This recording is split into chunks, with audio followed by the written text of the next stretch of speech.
On this episode of the Alter Ego Lounge, Diana shares her Hot Toddy recipe.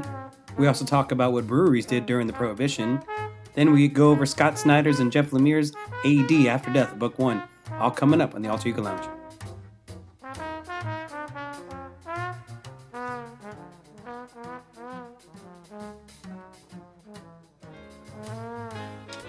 Episode 5? Six.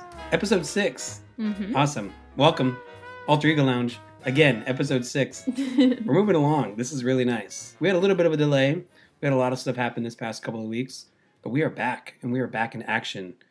And baby, it's cold outside. I think that's the reason why we decided to do something that'll warm you up. What are we drinking today? We have a Hot Toddy. Mm-hmm. So Hot Toddies were originally served cold. What? Really? Yeah. It's believed to be taken from the word hot toddy, or toddy is believed to be taken from the word tardy, or not Tardy. tari. Okay. Okay, which is a drink made from fermented sap of a toddy palm. Then the drink made its way to South America, and that's when it was boiled with rum and spices, and then cooled down. So it was still a cold drink, but they would boil it. Instead of using fermented sap, it was the rum. Okay. Okay. And then, but the Hot Toddy that we're drinking today is from Scotland. A hot toddy. A Hot Toddy. Or, no, that was wrong. That was a British accent. Oh, was it? Well, yours was better than mine. Awesome. Nailed it. A hot toddy. And this was served as a cure for colds, made with whiskey and honey and cinnamon and spices and lemon. Is this what you're basing the drink that you're drinking now off the hot toddy, not the cold toddies? Which it makes perfect sense. I mean, the hot toddy is perfect on a cold day. Like I don't really care for coffee drinks or anything like that. So I've been wanting to do something with some booze in it and warm, and hot toddy is really the way to go. It's usually what I go to when I have a cold. It seems pretty easy to make. It seems pretty simple. There's only a handful of ingredients. So in Scotland, the word toddy is believed to come from the well that they got the water from, and that's Todd's Well in Edinburgh. Todd's Well. Toddy. I'm going to do that the whole episode. Should have said that. So today I came up with my own recipe because Awesome. There's a few in the recipe book that I've been reading. And this one is you warm the glass with hot water first. Okay. So you want to have the glass warm instead of cold to keep your drink warm. And then you're going to do a shot of bourbon. So it's 1.5 ounces of bourbon. Today I have the Bullet whiskey. And then 1/2 ounce of honey. And then a teaspoon of brown sugar. So that's going to sweeten up a little bit more. And then I do 1/2 ounce of lime juice. And then the hot water. So before you serve, you want to dump out the hot water that's keeping the glass warm. And Okay, then so you just pour pretty hot much water. use the hot water to keep the glass warm. Yeah, and then pour a new thing of hot water. Mm-hmm.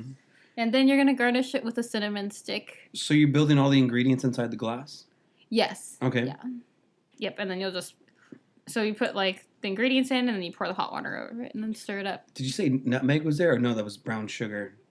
I use brown sugar and then cinnamin to garnish it with. A cinnamon stick. Mm. Yeah. It's really good. Mm-hmm. It's really, really good. Yeah, this one's delicious. Probably, the best one I've ever had. You've impressed yourself every time you make a drink. Yeah. For yourself. Dang, this is really good. I'm just really good at what I do. Perfect. So providing you with more alternatives besides the eggnog for the last episode, we're doing hot toddies, trying to keep up with the coldness of this Christmas theme and the winter session that we're in, which we're kind of in a cold front. It was really cold the past couple of days, so this hot toddies actually. And rainy, too. And rainy, yeah. So California rain. Stupid. Why does it rain in California? That's weird. All right, let's move along. I came across this article on Craft Beer and Brewing magazine online, and I thought it was very interesting. I kind of wanted to talk about it. But it goes back to what breweries did during the Prohibition. Now, for those who don't know, the Prohibition, I mean, you probably should know, but those who don't know, the Prohibition was a time where the government put a ban on... What? Yeah. They did not. On alcohol. They said no more. Now, before the Prohibition, there was kind of like a warning or a notice that the public announcement that they said they were going to do this, but they still allowed the sale of alcohol until the prohibition was in effect. So people actually had an opportunity to stock up on booze. But you could imagine, I mean, industries, these breweries, all these jobs, they were just cut down, out of business, like no more. You're not allowed to brew any type of alcohol. So these brewery companies needed to figure out ways to make money that didn't, had alcohol in it. So a lot of these companies had the equipment. So it was kind of an easy transition. Most of these brewery companies turned over to start making ice cream. Pretty much the same tools and techniques to brewing beer was kind of the same thing for making ice cream. Instead of big tanks to brew beer, they would just add milk, sugar, and pretty much a whole bunch of other goodies to make different types of ice cream.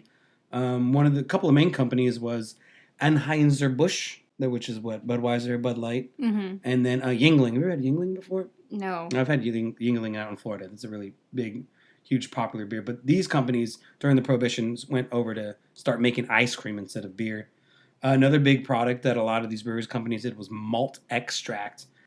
And yeah, what it was, they would pretty much can these malt syrups. And these cans, they sold them, but they had instructions on how to use sugar and yeast to avoid fermentation. But I guess what it was actually kind of a secret code to make beer. So they would sell these cans and put these instructions on the back to actually show you how to make beer at the house, but all under the radar because it wasn't allowed. That's crazy. Right? So they still had a way to get beer out to their customers, where they pretty much had them. I mean, people were probably just brewing it in their outhouse bathtub back in the day, I guess. Well, that's where they have the speakeasies, and that's where there you go. From. There you go. Companies that did this was Pabst, like Pabst Blue Ribbon. They did malt extract. Miller, the Miller company, I guess it's Miller Coors now. And Shitz. I don't even know if I said that. Shitz, like Shitz malt liquor. Shiltz, not Shitz. Shiltz malt liquor. Shiltz does the malt extract. Another really popular thing, I mean, kind of the same thing as brewing beer, but it wasn't beer. It was called near beer. And I'm thinking this is where the idea of root beer actually came from. So it's like nearly beer? It's near. They called it near beer, so it was nearly beer. And they would brew these beers that were, the ABV on these beers were less than 0.5 or pretty much none at all. So they were still brewing beer, but it was non-alcoholic beer. It still tasted like beer. That's funny. Okay, so because you said less than 0.5, but when I worked on the cruise ship, we couldn't even have an alcohol percentage of 0.4. Oh, you guys so working I on the wouldn't cruise even ship? be able to You can't drink even that. have like an O'Doul's. That's messed up. I swear it's an O'Doul's. Yeah, so they would make these near beer, but these near beer wasn't always perfect. They would have quote unquote fermentation accidents, and pretty much what this really meant is it was just another way for them to actually put alcohol inside this beer and sell it, and it would be called an accident, so maybe they wouldn't get in trouble for it. But these accidents were pretty crazy. Sometimes it would actually double the amount of alcohol that usually goes into beer. Content. Yeah. So companies, again, Miller was all over this. Shields, and Yuengling. Yuengling was one of these companies that made these near beer. And another real popular item that was really easy to make was soda. Now, besides, I don't think it was like soda water. I think we're talking about like actual like Coca-Colas or like different type of sodas. I think that would be more of where root beer would come from making the soda. Probably. I mean, because it's the root of the beer. I'm just kidding. Good one. But yeah, the sodas really kind of took off, and the thing is that these companies were producing sodas, but people were still buying them only to add their own alcohol inside these sodas. So the sale of sodas was really based on people still wanting to drink. The prohibition didn't really do much besides push a normal thing underground. So people were still trying to find ways to drink alcohol. And yeah, so when these sodas started coming out, people were buying it up, spiking these drinks, and it actually caused a lot of problems. A lot of people were, pretty much suffering from alcohol poisoning. Some people got permanent body damage and death, and even died from these. Okay, so is this how Coca-Cola came about with their cocaine in their Coke? I don't know. I have no idea. I don't think Coca-Cola was part of a brewing company, but I know that's definitely one of the main ingredients in Coca-Cola. What they used to put cocaine in there. So I don't know. Maybe maybe not. But yeah, I just thought that was really, really interesting. A couple other things, Coors Light, besides, getting into making ice cream and stuff, they also made their own ceramic. They became like a ceramic manufacturer. So besides drinks, they were making like lab equipments, spark plugs, even defense products for like the government, and Pabst Blue Ribbon. And when their breweries kind of shut down, let's say, they went into making cheese. So Pabst Blue Ribbon was producing cheese, and then when the prohibition was over, they decided to sell their cheese license over to Kraft, and that's how Kraft started producing their cheese. Their cheese came from beer. Their mac and cheese. Is that why mac and cheese is so good? Seriously. I mean, I can't tell you how many times I've been to a restaurant and ordered like mac and cheese, and then in my brain, I'm eating it, I'm like, well, it's not Kraft. Yeah, that's exactly how I am too. Like, it's weird. I don't know why mac and cheese from a box is so good compared to like mac and cheese served at a restaurant that didn't come in a box. It's just like embedded in our brain or childhood. I don't know. Maybe there's just hints of beer all over that, and we just have drinking problems since we were kids. But here's another great thing for people who have drinking problems. I discovered this app online. I don't even know how it came to me. I think it came up on my feed or something, but I highly recommend people to download this app. It's called Hooch, the Hooch app, Hooch. Okay, what is Hooch? Now, Hooch is like another word. From my understanding, Hooch is like another word like booze. Like we're gonna have some hooch tonight, or we're gonna BYOH. Hooch. Bring your own hooch. Oh, good one. Yeah, we'll use that for the party. That's a good idea. But yeah, this app is really, really good. It came out a couple weeks ago. And what it is it's a subscription. You pay $9.99, $10 a month. And with this app, you're allowed to have one free drink a day. Now it's kind of recommended if you're living in like a bigger city area, Los Angeles, San Diego, New York, Orlando, Miami, Austin, big towns, big cities. This is where you'll find a lot of bars that you can go to. But what you do is you pretty much open up this app. It provides you with a map or a list of different bars in the area, and you go to one of these featured bars and you click on, their menu, and there's about maybe 3 or 4 drinks in each bar, and you click on the drink and you show your server, this is what I want, and they'll give you the drink for free. And you just pay $10 a month, and yeah, so you pretty much can drink for free, get one free drink every day for $10 a month. I mean, but can you go to the same bar again? It's only you can go as long you're only allowed one per day. So if you go to one bar and have that one drink, that's it. You can't go any other bar that day and get another drink. But if you're living next door to the bar that offers it, you can go every day and get a drink for just $10 a month. One drink. Crazy. I mean, yeah. How much is a beverage now? Well, it depends on where Average, you go. Like 10, 12, where 13? I go, or like dive bars that my friends go to? Well, I mean, even then, let's say $6, $7. Okay, $7. $7 to $15 a drink. Yeah, so download it. Check it out. Hit us up. Let us know how it goes, because it's awesome. I think it's a really good concept. Gets people out of the doors. You get to try different cocktails. Get to check out different bars. Highly recommend it. Hooch app. Download that now. Take a buddy out. It's a holiday season. Share a drink with somebody. Just share a drink. I have this free drink. Or you have to share it. Yeah, we'll have them download the app so you guys can both. But then, I mean, yeah, that'd be cool. You can just take like, your clients out and you're like, oh, I got you. But you can only pick one of these. It's either a pina colada or what was one of them we saw Pabst Blue Ribbon and a shot of Jameson. Hold the Pabst, please. I'll take the Jameson. Yeah. Really cool app. Yeah, we kind of wanted. I also came up with another list of like holiday season's obviously coming around, and people are probably running around crazy to try to find. Holiday season is here. It's pretty much here. So if you haven't bought any holiday gifts, you're kind of running behind. So no fear. I came up with some ideas for some comic book lovers. That if you haven't found something for them, here's some suggestions. Now there's been a craze of these boxes and packages that come around. Companies now offer these monthly subscription packages. I know you were telling me about like makeup packages that they offer now too. Yep.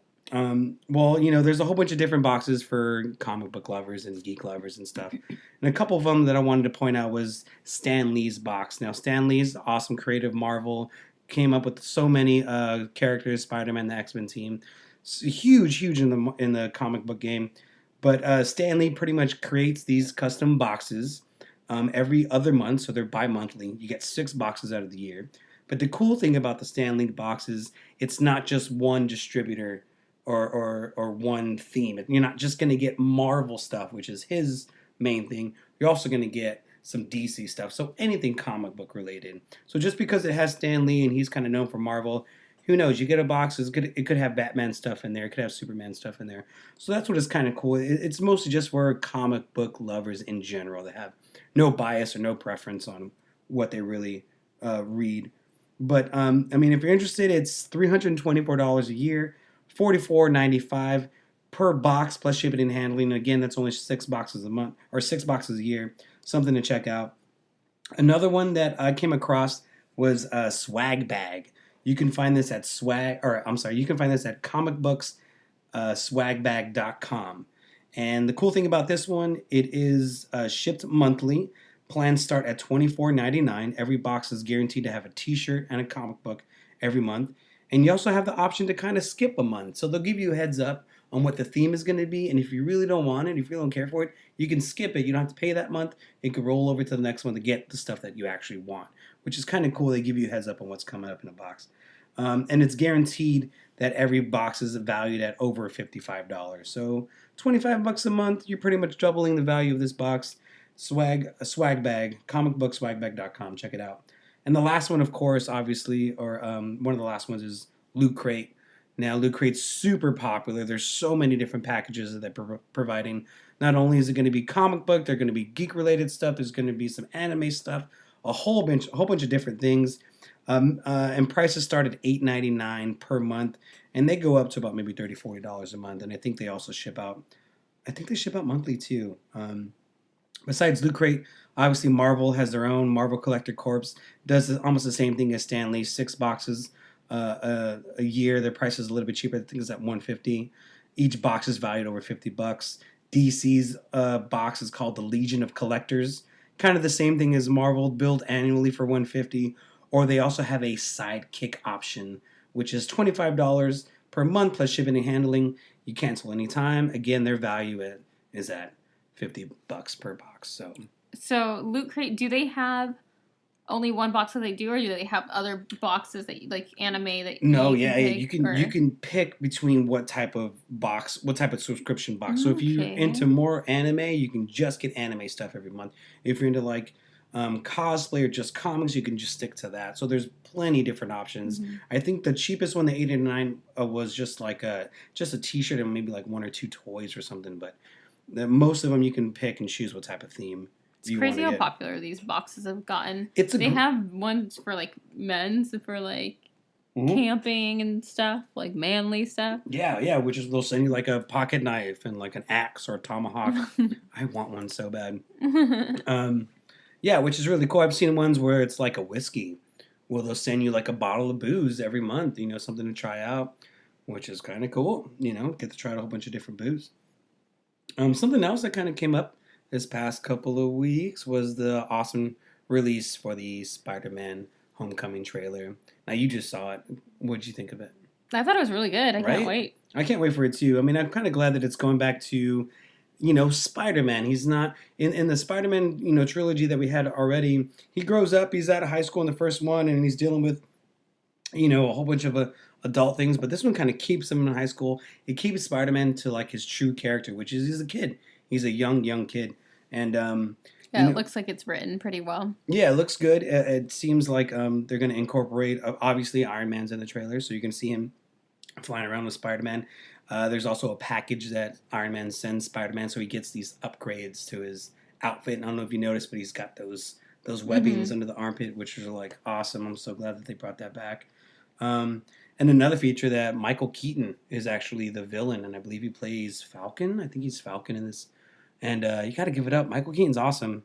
And I was kind of waiting for a long time for him to be a villain in a movie. He was like the original Batman in obviously the 1988, 89 Batman movie. He also admitted that, he loves working for Marvel. He did admit that he has not seen any Marvel movie yet.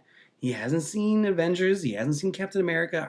He has not seen, and he says it's nothing biased towards Marvel. He just has not had a chance to see any of those movies. But he has said in an interview that working with Marvel and on these movies that they're like a fine oiled machine. They know exactly what they're looking for. They know exactly what they want, and he was really excited to work with them. There was already released that the Spider-Man sequel is already going to be in production pretty soon. And they're already planning to release the Spider-Man sequel in 2019. So besides Homecoming, be prepared that there's going to be another Spider-Man movie coming out. So what was your favorite Spider-Man? Oh, what was my favorite Spider-Man? Character that played Spider-Man? You know what?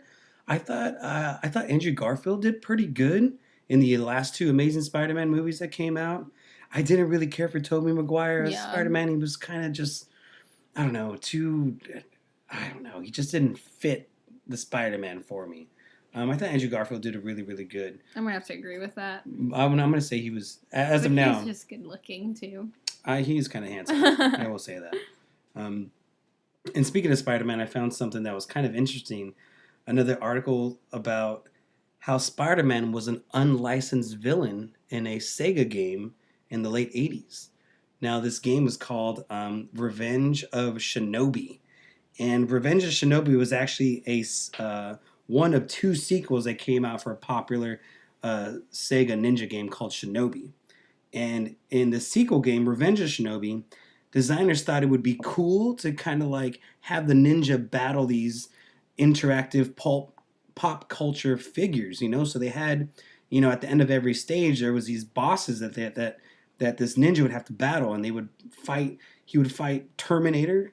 Rambo was one of the bosses. Batman was in there. Godzilla was one of the bosses, and finally, Spider-Man. Spider-Man was one of the last bosses in there. And the thing was, all these characters were unlicensed. They didn't have the permission to put these characters in the video game. In Japan, they released it, and they went fine. They don't have really any crazy restrictions on these characters. But when they released it in the United States, that caused a whole bunch of problems. So the designers actually had to go back and make these pulp culture figures, really generic. Actually, they made them all generic except for Godzilla for some reason. They kept Godzilla the same. And at that time, they kept Godzilla the same, and Sega just bought the licensing for Spider-Man. So Spider-Man was the only one in the game with the same colors, same Spider-Man name, and it was totally okay. They didn't really have any problems with him being in the game. But everyone else, even Rambo, they changed Rambo a little bit. And then when they re-released the game in 1992, Sega no longer had the licensing for it. So instead of having the red and blue colors for the costume, they decided to make them all pink to pass them off as Spider Girl. So I guess it was a Spider Girl crawling around the ceilings, and you got to fight him. I showed you that Spider-Man. It's kind of hard to say. It's a Bollywood feature. And Superman. Superman flying around with a Spider-Woman. I looked it up, and the name of the movie is called Daria Dill. Dariya Dill. What does that mean? I have no idea what it means, but it's starring somebody named Ginovinda. I guess Govinda. Govinda. I don't know. But it's interesting. First of all, Superman and Spider-Woman shouldn't be in the same movie together. Obviously, it's DC and Marvel. The storylines, as far as I know, never crossed. And I'm pretty sure they don't dance the whole time. But Bollywood movies, these are kind of what they're so good. They're so good. They're very, I'm serious. They're really, really good. But this one was made a long time ago, so this came out in like the 60s or 70s. 70s or something. If you have a chance, just type in Bollywood Spider-Man. That's how I found it. Type in Bollywood Spider-Man, and you'll find a clip of this guy dressed up in a super. It's so good. Woman and I'm stealing those dance moves. And they're flying in the air, and they're like. But the graphics are amazing. They're so on point. If you have a couple minutes, the clip that I found was like 5 minutes long, and watch it and show everyone that you know, because it's really, really good, really, really good. Let's get into... And tell us what you think about it. Yeah, definitely tell us what you think about it. It's definitely worth the entertainment. Speaking of comics, we're going to try to do something a little different. We're going to go over a couple of the hot picks that we picked up this week. There's 3 hot comics that I've picked up.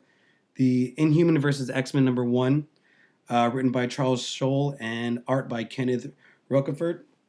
And this is #1 of the 6-issue series. Definitely hop on it now. There's going to be some major events coming after this. This pretty much sets the stage for the Resurrection series that's coming up. And it's an inevitable battle between the X-Men and the Inhumans that's been coming along for a while. The #2 would be the DC Rebirth Holiday Special #1. And overall, if you like comics in general, if you like DC, it's a cute little book. I mean, it's bigger than a regular comic book. I believe it was $10 to purchase it. But what it is, it's a whole bunch of short stories by different writers and different artists, and it's all Christmas related. And for you that love Christmas, you would probably love this book. Yeah, all these stories are about, family and friends and giving. But one of the main stories that I fell in love with was Batman and the Detective Chimp. I think that's worth reading. That they saved Christmas. It was good. It was good. I like the combo. I like the idea of Batman and a detective chimp as his sidekick. Highly recommend to pick it up. And obviously the last one that is the hot item would be Reborn #3, Mark Miller. I have to read it. We've been fans of Reborn since it came out. I really love the concept. The storyline is just getting better and better. So that would be #3 is our Reborn. And what are we doing for the review? We got something to talk about today. AD. That's right. AD, After Death. The writer Scott Snyder and the artwork by Jeff Lemire. Which I think the artwork is really good. I mean, I got into watercolor painting and all that. And seeing all that has really drawn me into, I don't know, looking into it. Mm-hmm. And Jeff Lemire's his artwork is really good. Of course, Scott Snyder's known for his major roles in the Batman, the New 52 series. He was all over that. I believe he did the storyline for the Superman Unchained, which is really, really good. But yeah, let's talk about After Death. Let's talk about AD overall. What did you think of it? So it's not a typical comic book. It's you have to read it. It's like a storybook. Yeah, it's definitely different. It's definitely, I mean, there's a couple pages that does have panels in it, but it's mostly kind of set up in graphic or novel form, like paragraphs. Yeah. Even the lettering in there is typed out like a typewriter. Mm-hmm. Yeah, which is very, very interesting. I think the story's put together really well. I'm still curious of what else is going on, and I still want to keep reading to kind of figure out where they are and what's happening. Because it kind of jumps from a couple different scenes. Now, my impression After Death AD, my impression was that this book, it's one of 3 books. I thought it was going to deal with, obviously what happens to you after you die. But I just watched this clip of with an interview with Scott Snyder, the writer, and Jeff Lemire, the artist, and they said that it's about how they discover a cure for death. So these people aren't dead; they're actually just alive, and they just live for a very, very long time. And I read this book. At first, I didn't really care for it. I was really kind of confused because they do jump back and forth like Tarantino. I'm not sure exactly where they're at. I think the beginning of the book, it starts off with this guy wandering through this, I want to call it like an electric forest, like these flowers. And with the artwork and the watercolor, it just looks really different. It doesn't look like it belongs on Earth. But he ends up getting attacked by one of these plants. And I really have no idea what's happening. But yeah, it is confusing because it jumps back to a story about when he was this kid and how his mom has some type of, I don't know. She ends up getting really sick. Or she has a seizure or something. She hits the floor and she gets really sick. So it kind of jumps back and forth. He was talking about how your earliest memories affect you in the long run. Right. So, and then he was flashing back to, one of his earliest memories. Mm-hmm. Doesn't he have a problem of stealing stuff? Yeah, he's a klepto. Yeah, I don't know. And it's funny because there's something about a goat where he steals a goat and he steals a cow. Or a cow. Yeah, he steals a cow and he's talking to the cow and he takes a cow to this barn or something, and inside this barn has all this stuff that he's stolen. And I don't know. I don't know if it's obviously it must have been stuff that he's collected over time. And the concept of time in this book is really interesting because every time he talks to someone different, Well, because he was working at that one place on the ranch Okay. that he stole the calf from Right. for 60 years. 60 years. And he looks like he's 30s, in his mid 30s or Mm-hmm. something. And then he went to go leave the ranch to a different post. And he's like talking to the guy at this post, like, hey, I'll see you in like 400 years. I'm going to go to this different spot and work there. And then that's where he runs into this lady inside of a building, and they're looking out on this other electric forest, and she's saying goodbye to him and see you in a couple hundred years. So it's interesting, the concept of just being alive. But then they were talking about how they might not remember each other. Oh, yeah, I didn't pick up on that. I didn't pick up on that. Yeah, because they said that they would be in like a different life or a different cycle that they might not remember. And so the only reason that he remembered her was because of her welcome mat. Oh, that's right. So, and she's taking, it says, hi, I'm Matt. that's right. Or my name's Matt or something. Yeah. It's interesting. Sorry, we're probably confusing all of you. That's okay. Yeah, I mean, it's definitely, it was a confusing book, but it's something to get into. If you're not interested in, or if you haven't picked up any comics, or you want to try something different, it just started. Book 1 came out a couple weeks ago. Pick it up, give it a shot. Honestly, like, it still makes me want to read the next one. Mm-hmm. I mean, everyone's been talking about Moonshine, and that first one, it just did not. It was kind of a swing and a miss, and it's still getting good reviews. But I kind of dropped off the boat on that one. But after reading it and after talking it over with a couple of people, I'm excited to finish reading After Death and see what else the series has to offer. I just want to go back to Reborn. You need to read that ASAP. All right, so you have a question of the day for me. I do. Would you rather have endless life?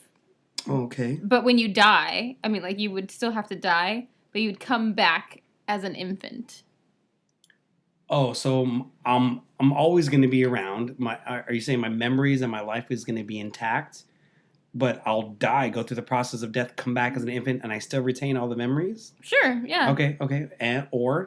Or have the ability to run as fast as Flash, but you have to be completely naked. Huh.